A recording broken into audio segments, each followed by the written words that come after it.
நாலு ஆட்ரிபியூட்ஸை வாழ்க்கையில் உருவாக்கி கொள்ளுங்க. 4 தன்மைகளை நம்ம வாழ்க்கையில் இன்றைய கால சூழ்நிலையில் உருவாக்கணும். மக்கள்கிட்ட அன்பா பேசுங்க, அதிகாரமாக பேசாதீங்க, அன்பா பேசுங்க, பொலைட்டாக பேசுங்க.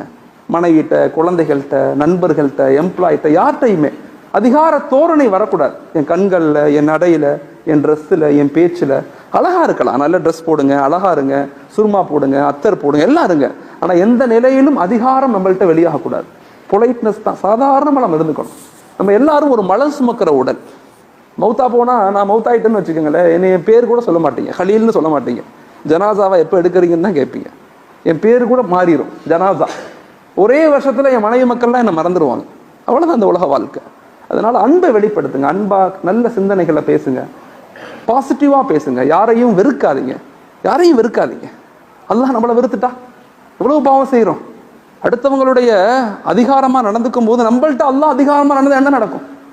உலகத்தில் வாழ முடியாது. அதனால் முதல்ல அன்பாக நடந்து கொள்ளுங்க. யாரையுமே பெருசாக தயவுசெய்து அதிகார தோரணையில் உங்களை குறைகளை முன்னெடுத்தாதீங்க. இந்த குறைகளுக்கு பின்னால் போனவங்களுக்கு நல்ல மௌத்து வந்ததாக சரித்திரம் இல்லை. யாருடைய குறைகளையும் யோசிக்காதீங்க. எல்லாரும் நல்லவங்க தான், அவங்கவுங்க திரையிலேருந்து அவங்கவுங்க இருக்கிறாங்க. யாரையும் தப்பாக நினைக்காதீங்க. 2வது, மக்களை அக்செப்ட் பண்ணிக்கங்க, ஏற்றுக்கொள்ளுங்க. உலகத்தில் எல்லாரும் ஒரே மாதிரி இருக்க மாட்டாங்க. நம்ம நினைக்கிற மாதிரி உலகத்தில் யாருமே கிடையாது. என் மனைவி நான் நினைக்கிற மாதிரி இருக்க மாட்டாங்க, நம்ம குழந்தைங்க நம்ம நினைக்கிற மாதிரி இருக்க மாட்டாங்க. எல்லாரும் அவங்கவுங்கள மாதிரி தான் இருப்பாங்க. எல்லாரும் அவங்கவுங்களுக்கு ஒரு ஆசை, அவங்கவுங்களுக்கு ஒரு கோல் செட்டிங் எல்லாமே இருக்கும். அதனால எல்லாத்தையும் ஏற்றுக்கொள்ளுங்க. அல்ஹம்துலில்லாஹ், அல்ஹம்துலில்லாஹ் ஏற்றுக்கொள்ளுங்க.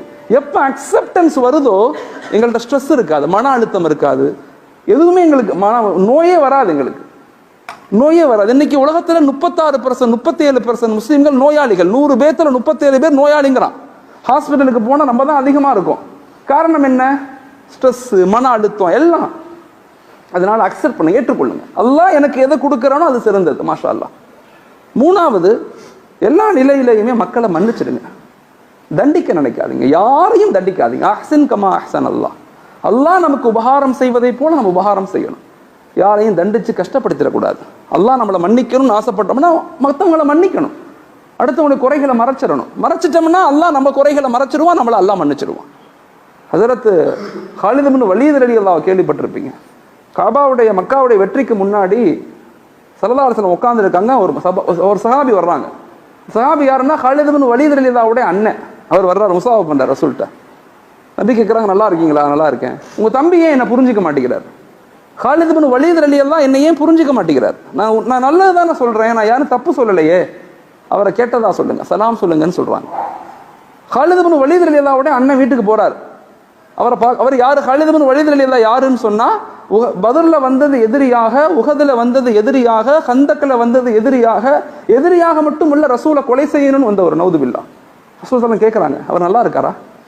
அண்ணன் போய் தம்பிகிட்ட சொன்னோடனே காலித் இப்னு வலீத் ரலியல்லாஹு எந்திரிச்சு அழுகுறாங்க. ரசூல் என்ன கேட்டாங்களா? ஆமா, உங்களை தான் கேட்டாங்க, நலம் விசாரிச்சாங்க, நல்லா இருக்கீங்களான்னு கேட்டாங்க, உங்களுக்கு துவா செஞ்சாங்க. அப்படியே ஒடியாந்தார் காலித் இப்னு வலீத் ரலியல்லாஹு வந்தாங்க, ரசூலுடைய கையை பிடிச்சாங்க. அஷ்ஹது அல்லா இலாஹ இல்லல்லாஹ் வ அஷ்ஹது அன்ன முஹம்மதன் அப்துஹு வ ரசூலுஹு. கலிமா சொல்லி இஸ்லாத்துக்கு வந்துட்டாங்க. அவங்க பேர் என்ன? சைஃபுல்லா, அல்லாஹுடைய வால்னு பின்னாடி பேர் எடுத்தாங்க. எந்த யுத்தத்துக்கு போனாலும் வெற்றி. அவ்வளோ பெரிய வலிமையான நபர். அந்த மன்னிப்பின் காரணமாக எவ்வளவு மக்களை நாங்கள் மன்னிக்கிறதே இல்லை. மனைவியை மன்னிக்கிறது இல்லை, அண்ணனை மன்னிக்கிறது இல்லை, தம்பியை மன்னிக்கிறது இல்லை, எம்ப்ளாய் யாரையும் மன்னிக்கிறது இல்லை. தயவு செய்து மன்னிக்கக்கூடிய தன்மைகளை அதிகரிச்சுக்கணும். 3வது, உம்மத்துக்காக துவா செய்யணும். நமக்காக மட்டும் நம்முடைய வாழ்க்கையை வச்சுக்காம சமூகத்துக்காக. ஒபுத்தகை ஃபீமா ஆத்தாக் அல்லாஹ், ஒபுத்தகை ஃபீமா ஆத்தாக் அல்லாஹ். எனக்கு கொடுக்கப்பட்டது நான் தேடிய ஒன்று அல்ல, அல்லாஹ் எனக்கு கொடுத்தது. என்னுடைய அறிவு, என்னுடைய பொருளாதாரம், என்னுடைய கல்வி, என்னுடைய அதிகாரம், எனக்கு கொடுக்கப்பட்ட பொறுப்புகள் எல்லாம் நான் கஷ்டப்பட்டு அடைஞ்சதல்ல, அல்லாஹ் என்னை செலக்ட் பண்ணி கொடுத்தது. அது எனக்கு ஆனது மட்டுமல்ல, எல்லாத்துக்கும் ஆனது. அப்படிங்கிற மனநிலையை நாமளும் உருவாக்கணும். நம்முடைய குழந்தைகளோடு உட்காந்து பேசுங்க, மனைவியோடு உட்காந்து பேசுங்க, சமூகத்தை அல்லாஹோடு இணைக்க முயற்சி செய்யுங்க. எப்பயுமே பிரச்சனைகளை பேசாதீங்க, தீர்வுகளை பேசுங்க. பிரச்சனைகள் ஷைத்தான் இருக்கிற வரைக்கும் பிரச்சனைகள் இருக்கத்தான் செய்யும். பாசிட்டிவாக திங்க் பண்ணுங்க. எல்லாமே நல்லதுக்கு தான், எல்லாம் நல்லா தான் நடக்குது. எல்லா மக்களும் இப்போ விழிப்புணர்வு அடைஞ்சிட்டாங்க. ஆனால் சரியான பிளான், சரியான சிஸ்டம், சரியான இலக்குகளை நம்ம உருவாக்கும் போது அல்லாஹ் நம்மளை கபூல் செய்கிறான். இந்த உம்மத்தை அல்லாஹ் தஆலா பாதுகாக்கிறான். அப்படிப்பட்ட சமுதாயமாக அல்லாஹ் என்னையும் உங்களையும் ஆக்கி அருளணும். ஆமீன். அஸ்ஸலாமு அலைக்கும் வரஹ்மத்துல்லாஹி தஆலா பரகாத்துஹு. ஜஸாக்குமுல்லாஹ். எங்கள் ஊரில் நான் ஒரு ராஜகாப்பட்டி